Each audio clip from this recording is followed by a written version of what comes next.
Bitumaw karon ang kalibog sa lungsod sa Panglao dito sa Bohol tungod sa taktak nga mayor nga mibuto subay sa iyong desisyon sa Court of Appeals nga nagpabalik kaniya. Apan ang kasamtangang mayor nagdumili pag-ila kaniya. Si Chelo Valiana sa report. Sa unang higayon, adunay duha ka mayor ang lungsod sa Panglao sa Bohol. Sa iyang pamahayag, giawhag ni Leonila Paredes Montero kinsa una nang gitangtang isip mayor ang konseho sa lungsod nga moduso og resolution nga mag-ila kaniya isip mayor og moila sa iyang mga pirma aron dawaton sa mga transaksyon sa bangko ug sa ubang mga dokumento. Tungod niini miduso og resolution ang konseho nga nag-ila kang Montero nga maoy mayor.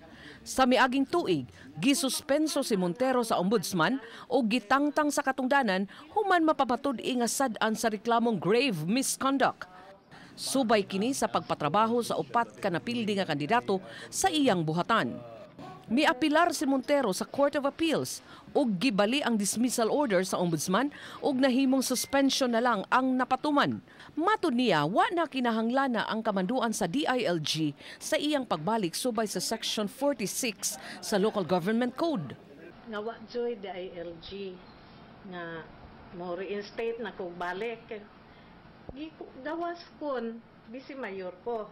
Apan nagdumili pagdawat sa kamanduan si Mayor Pedro Fuertes nga maoy mihulip kang Montero. Iyang gipasabot nga ang misubay sa saktong proseso ang iyang pagpuli isip mayor ug bugtong ang Korte Suprema lang ang adunay finality niini. Iyang gihulagway nga ang gihimo sa konseho illegal ug nakasupak sa balaod. Ako dangingon ninyo nga just give me the Supreme Court order.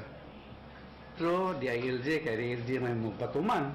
Ang dapat mo tuman po. Susunod po ta kay balaod mo na. Chelo Valiana, Balitang Bisdak.